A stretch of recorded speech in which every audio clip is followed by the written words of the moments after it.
We are with Candy Consulting, Candy Event Consulting, and we are doing this series this week, brand new series based on a lot of questions we've been getting here at Candy Consulting about how do you manage events through this time of crisis. It's really important as managers, as leaders, to have this conversation. So every day we've got a different topic. You can download at the Candy Facebook page. I've got it there if you want to follow along with us this week. But today I am really excited because we've got a special guest today, Jenn Lofgren with Incito Executive Leadership Coaching. Thank you so much for being with us today. Thank you, Lisa. I was mentioning to Jenn that we are really just having a conversation.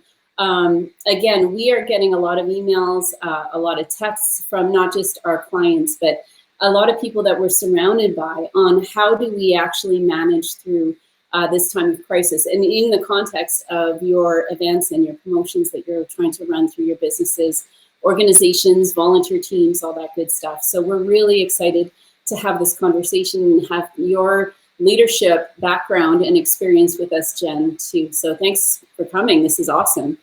Yeah, my pleasure. So what is your background, Jenn? Can you give us a little bit of your background? And then we'll jump into questions in a sec. Absolutely. I'm the founder of Incito Executive and Leadership Development. I'm a master certified coach, and our team of coaches, we work one-on-one coaching leaders and leadership teams. And we also do some leadership team training and individual training. And we've got a signature program called Dare to Lead. Awesome. And in the context, what intrigued you about this conversation today? I loved getting your text this morning, by the way. This conversation today is near and dear to me because we work with leaders all the time on the journey of being an expert and moving into being a strategic leader, and the topic of manager as leader, and looking at how do I pair the two together? I need to manage the business, and how do I step into this challenge of leadership where there's no right decisions and relationships are uncertain and there's lots of volatility and ambiguity in regular circumstances, never mind crisis times. And it's those things that drew me, along with being challenged myself during these times with having to postpone an event and making some tough decisions in the business, in our event, that we haven't faced before. Right, exactly. And I appreciate you being really real about that, because even in your Dare to Lead workshops that we have the privilege of helping you with, the idea of being vulnerable in that and coming not just as the expert today, but that you're coming to us to share some of your challenges that you faced in the last week too. So we so appreciate that. Jennifer, we've got two Jens on today. Jennifer, what is your take on leadership in the last week or two? Like, this has been a tough time. It has been a tough time, and I think that we go to who we trust. I think that that's really important. You know, we talk about we're planners for planners, and I think that in terms of leaders, we need to be leaders for leaders as well, and that's why it's so fitting, Jenn, that you're here with us today. We are in a place where we look to our leaders. You know, people are looking to the prime ministers, to the premiers, to the mayors, to whoever seems to be at the top that should have all the answers. And if it's one of those situations where we don't know what to do, usually and hopefully our leaders will be able to guide us in that way, and that's where we're at, is we're looking for the information, and we're trying to filter through all of that information that we're seeing online and social media, and we're just being bombarded with all sorts of things. But I think getting through to the source and being the source, if you're in that position, and being a strong source so that people are comfortable and can trust and know that they can trust you, I think that's really important. Yeah. Well, and I so appreciate, if you're just joining us, we did hop on just a couple minutes early. If you're just joining us, my name is Lisa Gareau. I am with Candy Event Consulting. I've had this business for 12 years. I've been a planner for 30 something, a long time, and have faced a lot. Jen Hadley's with me too, our client experience manager with Candy. And we've got Jenn Lofgren with Incito Leadership Development. Really excited to have this conversation. I want to touch on the change for some of you that might be online right now and noticing that I actually changed the title for today. It was professional leadership, same topic. But when we were chatting through this last night, the idea of a manager as leader is one that is really dear to my heart, because I call myself a professional manager. That's what we do. We're event managers. We are project managers. I've been a manager basically all my life in different capacities. And over the last couple of years, I've seen this shift, and I understand the shift from being not just a manager of checking off boxes, and Jennifer, you say that all the time in Candy, we're not just box checkers, but moving to a leadership capacity. The challenge with that is that I have had some of our circles saying then you shouldn't be a manager, and there's something wrong with being a manager, and that we need to look at the big picture. We're strategists. That's my heart. It's what I do. At Candy, Jen is involved in all of our strat sessions. So I definitely, I kind of ride this big picture, visionary, how are we looking at the long run while still getting those things done day to day, because there's so many things that need to be put into motion for that strategy to work. So I get that. But I am really, I feel like the battle between leadership and management is a bit displaced, because it really, we both need both and we need managers stepping up as leaders. So I am excited about this conversation. We did get some questions, so we do want to jump into those. And again, this is a conversation not just between the two Jens and me, but that we want you guys to also put in your questions in the comments. If we don't get to them right now, we'd love to do that after. I'll do another watch party after this, add some other resources for you. And you're welcome to ask your questions there. I'm sure Jen and Jennifer would be happy to jump into those. So Jen, do you have a first question that you want to throw out at us? Actually, there's one that just popped up. So let's just hit on that one. Okay. How do I step into this role as a leader when it feels like there are no right answers? I know, Jen, you just kind of touched on that. So maybe we can elaborate on how do we jump in there? Well, you bring all the wisdom and all the experience that you have up until this point. And when there's no right answers, there's just next decisions. There's no right decisions.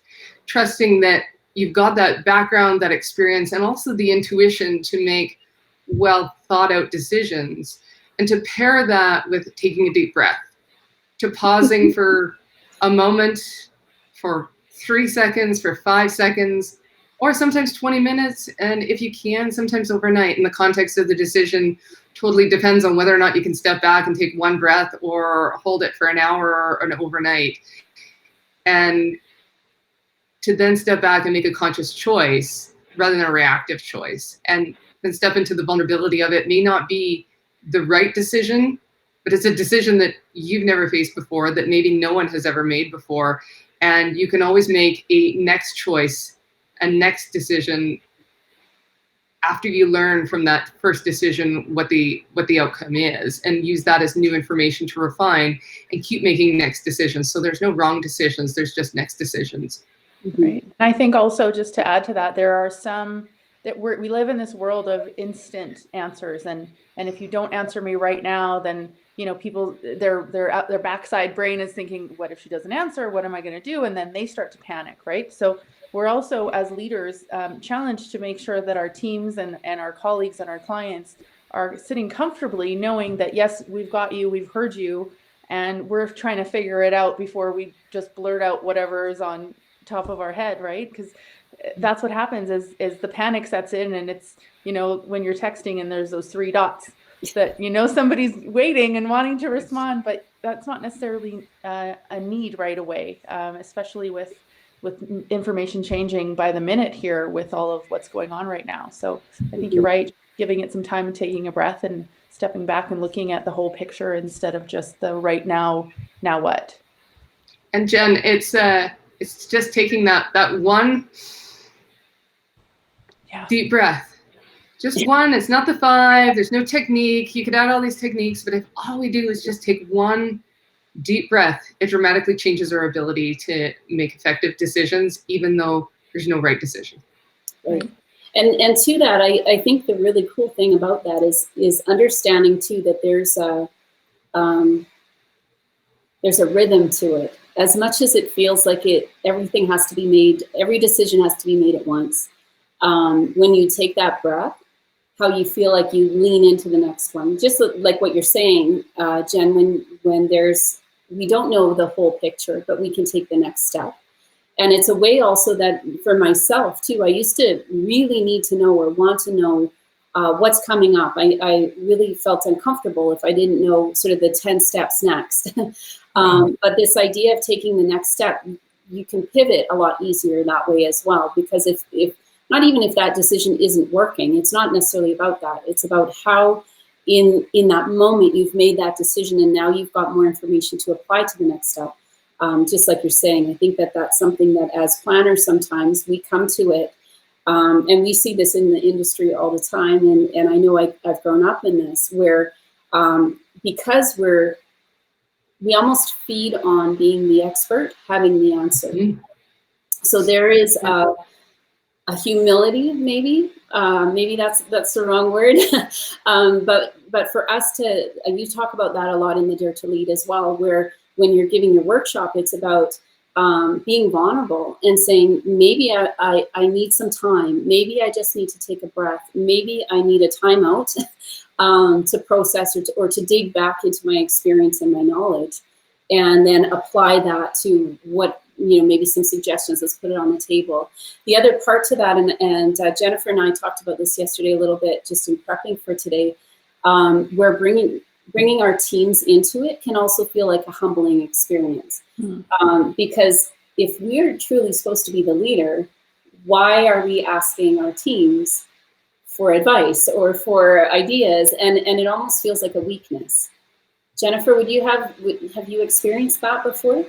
Well, I think with most self-employed people, people who run their own companies, we know what we're doing. We have our way and we're set in our way, and nobody can do it the way that we can. That's all the stories that we tell ourselves, right? But having learned in the last few years, especially, Lisa, you've pushed me here beyond where I've wanted to go or thought I wanted to go, is to delegate and to learn from other people's experiences. We are good at what we do, but you can't do everything, and you can't.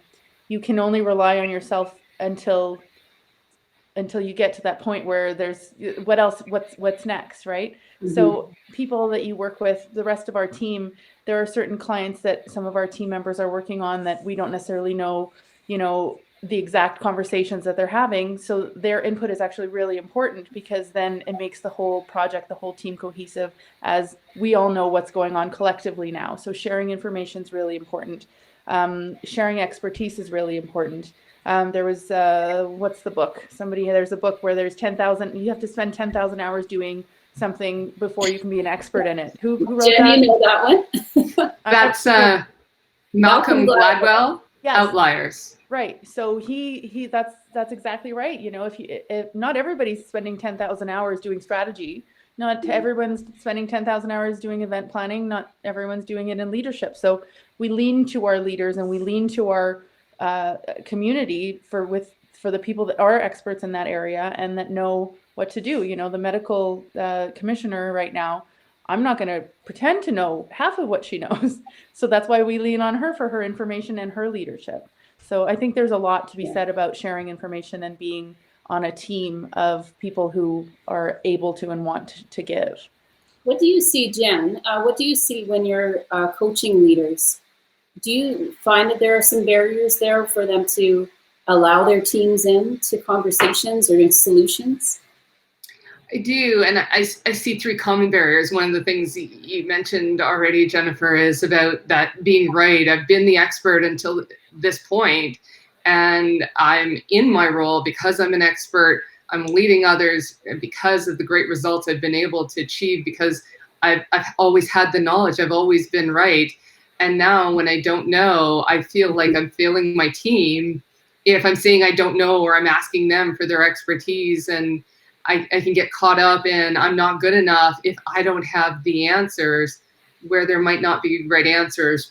There's two other barriers that get in the way, and one is getting focused on perfection, because again, my strength and what's got me to this point of success is having been able to be in control and perfect and create an outcome. And now I'm trying to drive that same way through others. The problem is then we can burn our people out, especially in times of crisis, and letting go of control while still harnessing all those strengths of creating great results, but letting go of the pieces that aren't material, and discerning. Leadership is discerning what's important and what the team can let go given the circumstances. And then the last one that I've struggled with recently is people pleasing and complying and appeasing and pleasing and taking care of clients, and still holding boundaries with clients and having to say no, or I'm not able to follow through on that right now, or we're going to have to change things. And there's times where we have to disappoint people and they're not always going to like us, and that can hold us back from stepping into hard conversations or having boundaries and being in our integrity. And the vulnerability is stepping across each of those and letting go of people pleasing, or letting go of being right, or letting go of being perfect and in control, while still stepping into leadership. And holding those two at the same time. Yeah, and it's not easy. Both and, right? Like that's where there's that discomfort, I think. And honestly, as leaders, I grew up, my parents are both strong leaders and are later in their years now. But this idea of holding both at the same time, like being vulnerable, being available, not necessarily knowing, but at the same time having that strength to step up and say, I'm willing to step forward and make a difference here, whatever that looks like. If I could ask, go ahead, Jen, do you have another? A great example of that I think a lot of people can relate to is you can be both assertive and empathetic, both in the same moment. And I often use that as an example because it's something we can relate to. And we're often talking about, I can only be assertive, and how can I be empathetic by being assertive? Or I can only be empathetic and I can't speak my mind or have some boundaries. You absolutely can be both assertive and empathetic at the same time. I love that. And I think we need to add that as a quote somewhere. but it's true. And I think not to feel like we've lost it, or that somehow letting our guard down means we're less of a leader. I think that comes by experience. A good friend of ours talks about the competence and confidence loop. And so the more you do that, the more you put yourself in that position to carry them both, how you'll get more confident in that over time. So that's, I think that's such a valuable, if we just ended on that, that probably would be enough to chew on for today. I do have one more question. Where are we? Oh, we might have time for a couple of questions. This is one, maybe I think both of you will have some good comments on this, but how do you allow yourself to be real and present to those that are needing direction? So a little bit to what we've talked about, but this idea of being present, what does that mean to you guys as a leader? Well, I can take that one to start with. I think that really it's easy right now to just hide under your blanket and turn off the internet and just not want to be anywhere and fall into that no news is good news kind of situation. But I think that as leaders, we need to own who we are and where we are, and the situation that we're in, because people are looking to us for guidance, for advice, for help. And I think we need to choose which one we're going to be. So if you are in a place where you're a leader and you have a team, or you have clients, or you have people that are relying on you, even in parenting, it doesn't stop because you can't go outside. Life continues and we still move forward, and you have to choose to join or run. And I think that a lot of these epidemics and a lot of these world crises, out of these things, and recessions, out of these things are where all the innovation comes out of. So, the millionaires are made now because they're the ones that are coming out with new ideas and new technologies and new, ways of doing things and changing things up, because the old way doesn't work. We can't meet in a group of 5, 10, 20, 500, 1,000 people anymore. So for right now. So what are the alternatives? So we're just going to stay home and shut down, or are we going to continue and move forward and get creative and innovative? So now's the time, I feel, for innovation. And I feel that as leaders, we need to choose to step into that world and figure this out. This is our second Be Live, so well, I was saying, I think on Sunday I did a couple of videos, and it's like, I'm actually not the video expert. I have people who do this for us. Right. But we have to learn, right? Exactly. We have to learn. And this is a time of adapting and learning. And just because we're at the top of our game one day, that doesn't mean that we're going to be tomorrow. And so we need to keep going, and we need to keep learning and be open to suggestions and help. And I think it's a choice. I tell my kids every day, everything that happens to you in your life is because of a choice that you made. You didn't do your homework, or you didn't take a shower, or whatever, whatever it happens to be. There is an equal and opposite reaction to every action, right? So I think that that's more true now than ever before. Love that. Jen, what are your thoughts? I think there's a balancing between listening, whether it's internal listening or listening to those around you, and then taking action, for me, that are about being present. And I really like what you said, Jennifer, about that innovation piece. That's something that I've been doing, is listening to what I'm hearing from clients, and also noticing what's coming up for me and what I'm thinking about, and then getting out there and taking some risks. Lena and I were doing the very first ever Incito hosted webinar on Friday, looking at managing your triggers under stress and taking a deeper dive and understanding those triggers and moving to conscious choice around them. We've never done our own hosted webinar before. I've appeared in many like this before, and never our own. So that's something we're doing. Or this afternoon, we've got a new newsletter coming out. We do one once a month, and there's an article that was timely. There's a conversation I've been having about managing feelings and processing how they're coming up right now. And I've been having them with a number of leaders. And I don't want to wait. It seems way too long to wait till mid-April for our next newsletter to come out. So we're just doing another one today and sharing some other resources. And we've taken risks like hosting free coaching sessions, mini coaching sessions for leaders, to support them through this tough time, and just listening and taking some risks. And will we keep doing all those things? I have no idea, but I do know that it takes some risk to put them out there and notice how we're called forward, whether it's to serve someone or with a new idea to innovate our business. And now is the time to take action on internal and external listening. I think for me, that's really what it means to be present. It's not just noticing, but then noticing those thoughts, those things you're hearing, and making a choice of what do you want to do with them. Yeah, and I'll just add to that also. We talk a lot about making the decisions and where and when it's time, and how to go ahead with it. But I think, and there's a question about it also, how do you take your normally organized life and allow flexibility for yourself and your team? Lisa, that's a great question for you, because you're leading us in our team and our clients' teams, and we're all looking to you to say, okay, now what? But we've also got to, Lisa, help. Can you repeat that question again? Yeah. How do you take your normally organized self and allow flexibility for yourself and for your team? Because that flexibility is a big thing right now. We need to be flexible. So how do we do that? Well, and I think I learned this through some big life changes for myself in the past, where going through a really bad breakup in a relationship. And I remember taking on a life coach for a year. And that was really my work. Was I would tell her, because I'm formally like old school sales trained, like where you do, the role plays, and like that was my background. And so the idea of being on the urgent edge, they used to call it, like always be on that urgent edge. You're always ready to make a sale. That was what I was taught.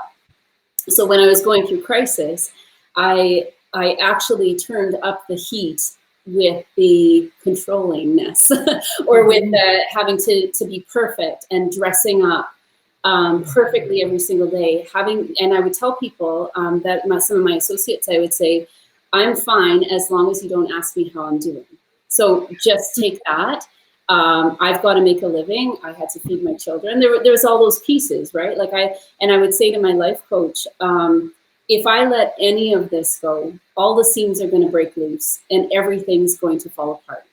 And the stress of that and the this idea of a normally organized life, we need organization, we need rhythm, we need routine, we need, even for our clients, even when we talk strategy, sometimes that the settledness comes in when we say, okay, in 4 weeks this, in 10 weeks this, and then we're going to get to this stage.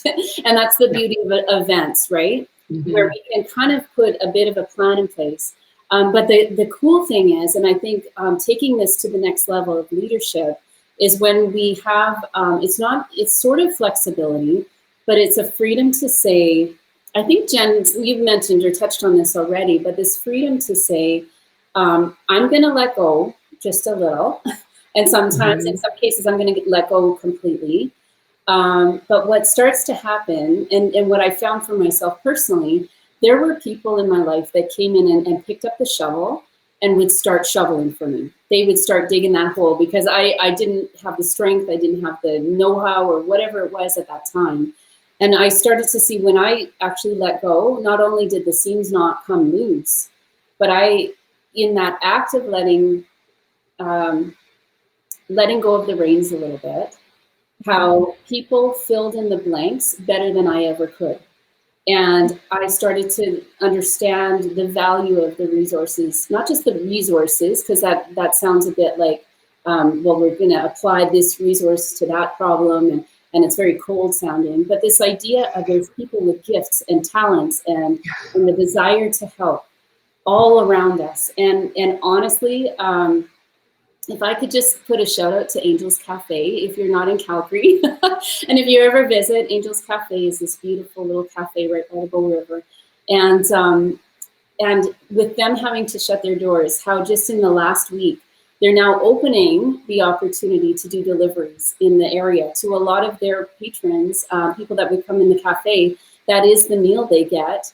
They might be elderly, they might live nearby, but how they have, in that position of weakness, can I say, have found a real strength in how they're connecting with the community. And to me, that is such a perfect example of leadership. They've got this amazing open mic that happens on Friday nights. They're talking about putting that online. So they're finding solutions, similar to what you said, Jennifer, about it doesn't mean we stop. It means that when we have had a certain organization in life, the pivot that can happen can be beautiful.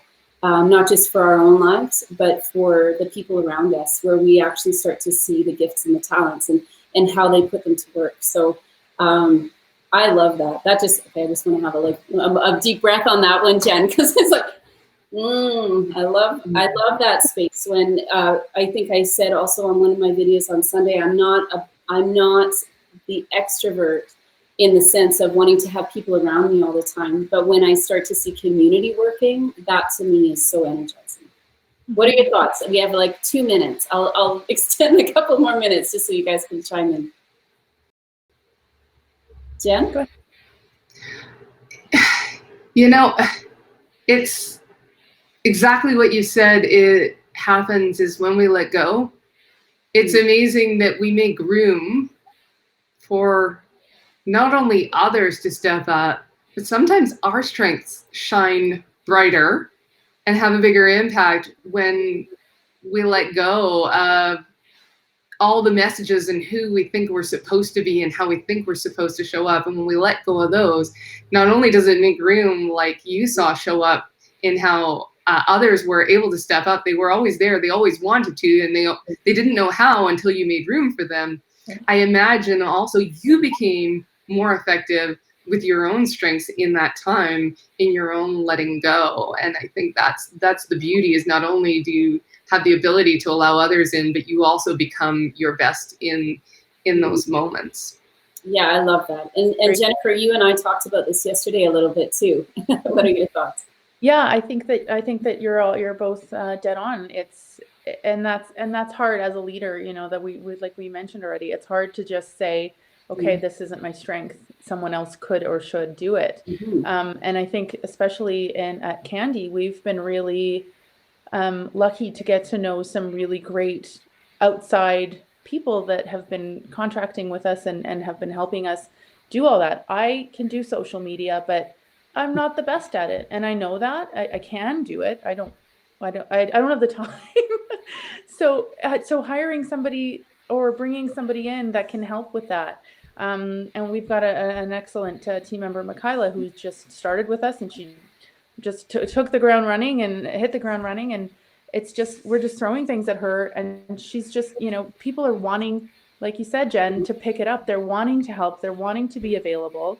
And until we give them the opportunity to do that, we're a one-man show. Just like Lisa 5 years ago, I told you have to bring me on, and I wasn't letting you know. I was like, I don't know. Okay, well, let's.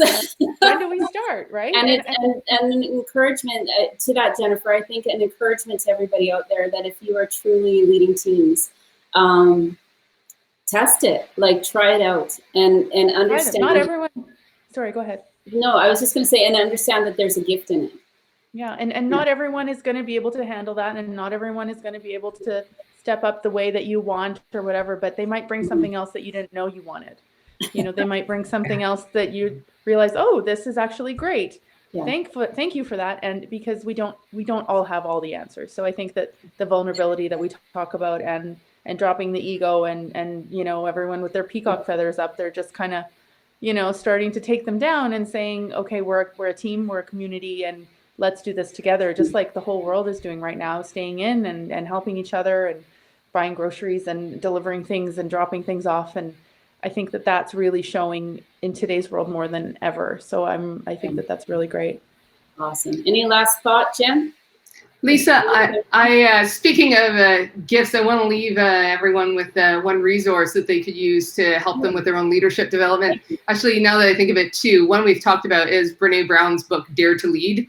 Is an incredible book at looking at the journey of vulnerability, and stepping into vulnerability is core of the mindset of leadership. And then there's another book that I want to share, and I'll show you the book. It's called The 15 Commitments of Conscious Leadership.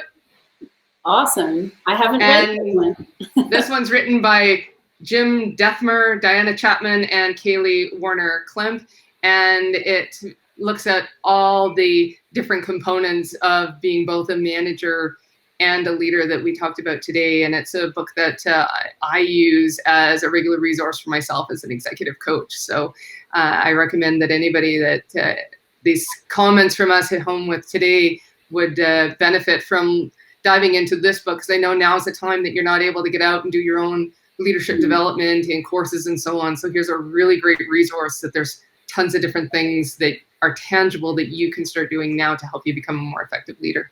Yeah, I think that that's a great idea. Is if you can't do what you do normally, now's the time to learn and step it up. Awesome. That's great. And I'll have, we love you too, Michaela. I see in the messages here that she says she loves her candy team. We love you too, Michaela. And Michaela happens to be far away from us right now, but we love that we can connect online this way. So thank you. We'll put that message or that book title in the messages as well. I will share, yesterday I also shared a watch party, like I said at the beginning. It's a chance for me to put in some of those resources as well. Jen, you're welcome to make comments in there. If you could put the link for your webinar that's happening on Friday, that would be great. Okay. That way people can actually find you, Thank you. From today. And there were some other leaders I had tagged today. Feel free to add your resources as well. We are a community. We want to make sure that we're reaching out. Like Jennifer and I said, we don't necessarily have all the answers, but we want to be that platform for you guys to have a voice and to lead our community into the unknown. So happy and blessed to have you guys with us today. Jennifer, I will see you on the other side. We're going to be back tomorrow. Jen, I'm sure we'll see you around too. Lots and lots of good things coming from you and your team. So thank you for tuning in, everybody. And we'll see you tomorrow at 1 o'clock. We've got a new topic. I'll let you in on the next topic. Tomorrow is going to be postpone your events. Is that what you need to do or not? So we're going to talk about your events can't go ahead as planned. You could cancel, postpone, take your events online. A lot of our clients have already done one of those or both or all three of them. But what is the best decision for you, your team, and your partners? We actually at Candy have developed a more formal postpone your event checklist. So that'll be ready for tomorrow as well. We'll put that in the comments tomorrow. But if you are considering canceling or postponing or moving your event online, let's have a chat about that. And we'll see you tomorrow at 1. So thank you, everybody. And thanks, Jenn and Jennifer. We'll talk to you again. See you later.